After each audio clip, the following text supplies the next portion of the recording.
In ancient Persia, people told a scary story about an evil spirit called Wahmun. He wasn't like other genies. He was a powerful and very bad Djinn, so scary that even the god of death was afraid of him. Wahmun was always hungry for humans. He didn't just eat their bodies, but also their memories, happiness, and everything that made them who they were. When he left, people were just empty shells, like ghosts. When Wahmun came to a village, everything would become quiet. Animals would run away. Then, people would just disappear, one by one, without a sound. Many brave people tried to fight Wahmun, but no one ever won. Their weapons broke, their magic failed, and they just became another one of his victims.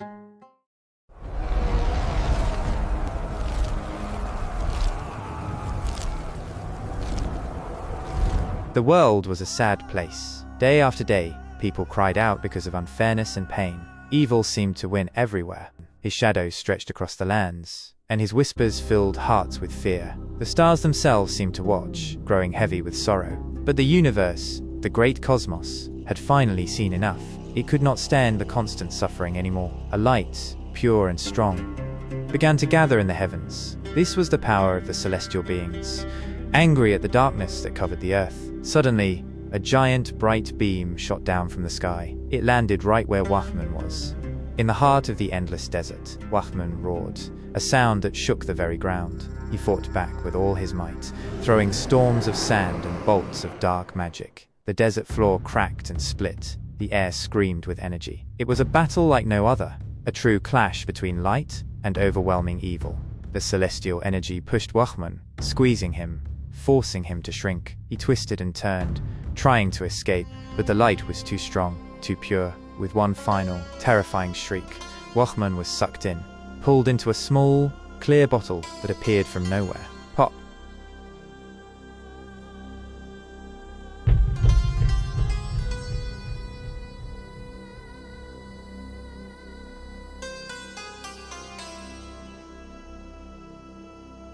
The stopper sealed tight, trapping the mighty Djinn inside. The moment he was captured, the desert changed forever. The ground where the battle happened twisted into deep canyons. Sand dunes rose and fell like giant waves, forming new mountains of sand where none had been before. The entire landscape was reshaped. The century had drifted across Persia like the desert sands, burying the memory of Wahmun's terror. The land, once scarred by the Djinn's chaotic fury and drenched in the blood of his victims, now pulsed with vibrant life. Laughter and the joyous cacophony of bustling markets filled the air, where once only silence and fear reigned. The horrific tales of the Djinn, once whispered in trembling voices, had faded into distant folklore, replaced by songs of prosperity and progress. Yet, with every golden age, a shadow often lurks. In this era of burgeoning advancement, a subtle but insidious injustice began to fester. The king of Persia, blinded by opulence and an insatiable desire for grander monuments and endless wars, levied increasingly heavy taxes on his people, especially the diligent farmers. The burden became unbearable, sowing seeds of resentment and quiet despair among his loyal subjects. Among those suffering was a humble farmer and his son, Djinn. Their small plot of land yielded less and less each season. They would embark on a perilous journey to a neighboring kingdom, where perhaps their modest harvest could fetch a fairer price, offering a chance at survival. Thus, they began a grueling 9-week voyage across the vast, unforgiving desert. One cool, starlit night, deep within the desert's embrace, they huddled around a flickering campfire. An old, wizened spiritual master, a fellow traveler they had met along the arduous route, captivated their small group with ancient tales. It was then that Djinn, eyes wide and captivated by the dancing flames, first heard the full, chilling legend of the mighty Wahmun, not just as a destroyer, but as the infinite wish fulfiller. The master spoke of the Djinn's imprisonment, of the bottle hidden somewhere amidst the colossal dunes born of his capture. As the master spoke, Djinn felt a strange resonance with the desert itself. The sand, seemingly inert, somehow radiated an energy of hope, a shimmering mirage of opportunity. The old master, his gaze piercing the veil of the flickering firelight, observed the young boy. He saw the spark in Djinn's eyes, the way his knuckles tightened around a piece of firewood. He recognized the dangerous, burgeoning desire within Djinn's pure heart to seek out this impossible gift. The master knew the ways of man. Once the heart latches onto a powerful desire, especially one promising boundless solutions. No earthly barrier, no word of caution, no fear of the unknown can truly halt its relentless pursuit. Later, in the profound silence of that desert night, with a million stars scattered like diamonds across the velvet sky, the young boy's voice, barely a whisper, broke the stillness. "Master," Bijan asked, his voice tinged with both awe and a desperate longing, "how could an ordinary man like me ever hope to find such a thing? Where, among these endless sands, would I even begin to look for this bottle?" The old master looked really sad, his voice barely there. "You've started something, Bijan," he whispered. "If it's meant to be, you'll find it. It's written in the stars." He looked deep into Bijan, seeing everything. Then, his voice got strong, but still shook a little. "When you hit rock bottom, when you feel totally lost," he said, "reach out to me." He didn't explain anything else. He just went quiet, staring into space, leaving Bijan with a million questions. Even with those weird words, their journey had to go on. Day after day, the sun was brutal, the sand went on forever, and the air shimmered with heat. On the 16th day, they reached a super dangerous place called Farewell. Everyone knew it was risky, full of bandits, sudden storms, and even camels just mysteriously dropping dead. And just like bad luck would have it, a huge storm hit. Sand whipped around, blocking out the sun. The wind howled like ghosts. Then, the ground beneath Bijan just gave way. He screamed, falling down into a giant hole, maybe 100 or 200 feet deep. His dad and the others heard him, then nothing. They knew the desert had taken him. Cease. And heartbroken, they had to move on.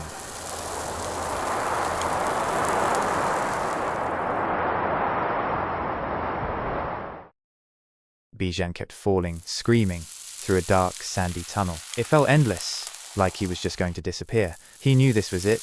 His life was over. But then, boom, he landed softly, not with a crash. He lay there, dazed, then slowly got up. The air was suddenly cool and still. Totally different from the storm above. He wasn't in a hole. He was in a huge, hidden cave deep underground. Strange old symbols covered the walls. His eyes found it right away, glowing faintly in the middle of the room. It was a weird, fancy bottle, glowing with a soft, evil light. Carved into it, a terrifying warning screamed at him.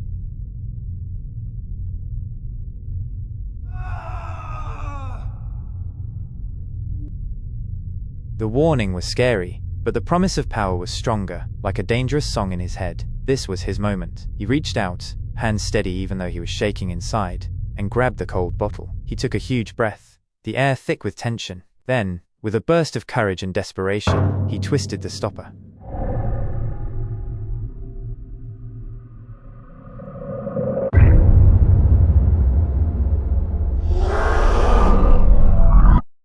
The world just exploded. A massive roar tore through the air as Wachman, the genie, blasted out of the bottle. He was a giant swirling shadow screaming evil words. It wasn't just loud.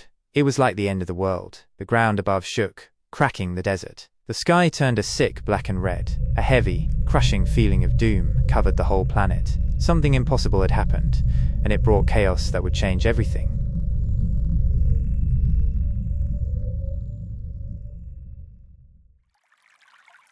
Bijan woke abruptly, not in the tomb but on warm sand in an unfamiliar, impossibly lush oasis. Palms swayed, fruit trees hung heavy, and a clear spring fed a tranquil pond. Spring water in the desert. Am I dead? He murmured, bewildered. Then he saw her, a woman, impossibly tall and sensually formed, yet unsettlingly contorted, squatted at the pond, drinking. He crept closer, only to see a grotesquely long tongue flicking out, and hear deep, guttural grunts like a beast. A palpable, heavy energy emanated from her, and a swirling swarm of flies, a bizarre sight in the desert, clustered around her. A chill of primal fear gripped him. This was no ordinary woman. The tension in the air was suffocating. He backed away slowly, silently, hiding behind a rock, waiting for the disturbing creature to finish, his heart pounding in his chest. What seemed like an eternity, 30 anxious minutes bled away. Bijan remained hidden, his mind a tempest of warring thoughts, the immense danger of the entity before him, clashing with the desperate hope of the wishes. How could he approach such a being? The tension in the air was a physical weight. Then, slicing through the heavy silence like a knife, a voice, 37,988 days. Thrillingly deep, echoed across the oasis. 37,988 days? Bijan flinched, his eyes darting to the pond. The woman was now lying, resting languidly in the cool water, her form strangely alluring, almost impossibly beautiful, even with the disquieting sense of darkness that clung to her like a shroud. That's how long I waited to meet you, mortal. Pleasure is all mine. Shab Bekir. Shah Bekir, which translated to good night. A long minute stretched, punctuated only by the distant fluttering sound. Bijan, gathering what little courage he possessed, cleared his throat, his voice cracking slightly. My name is Bijan, he stuttered. And I would like to claim my reward for finding you. Please, help me to grant my wishes. The being in the pond didn't offer eye contact. Instead, with unnerving grace, she began to lick her forearms, much like a great cat grooming itself. Almost playful sarcasm. So, our mighty hero, the monster purred, referring to Bijan's name, which in Arabic indeed meant a hero. My name is the Great Wahmun. Then, with an abrupt shift to a firm, unyielding tone, Wahmun laid out the terms, the casual cruelty in her voice more terrifying than any roar. Here are the rules to the game. You can ask any wishes, good or bad, small or big. Her eyes, finally lifting to meet his, were not human, but swirling abysses of ancient power. Your wishes are confined to Earth only, not beyond the celestial. I shall grant all wishes instantly, and you get infinite wishes. Bijan's heart swelled with an almost dizzying elation. Infinite wishes. What boundless luck. It felt like a blessing from the heavens. The woman in the pond then slowly raised her head, her gaze piercing Bijan's with an immense, palpable volume of power and destruction. Wahmun's voice, now a faint, chilling whisper, delivered the final, inescapable truth. When, if you run out of wishes to ask me, hero, she concluded, a slow, sensual smile spreading across her lips as she made a deliberate, unsettling licking motion. I will eat you. The pleasure in that final pronouncement was unmistakable, a predatory gleam in her ancient eyes,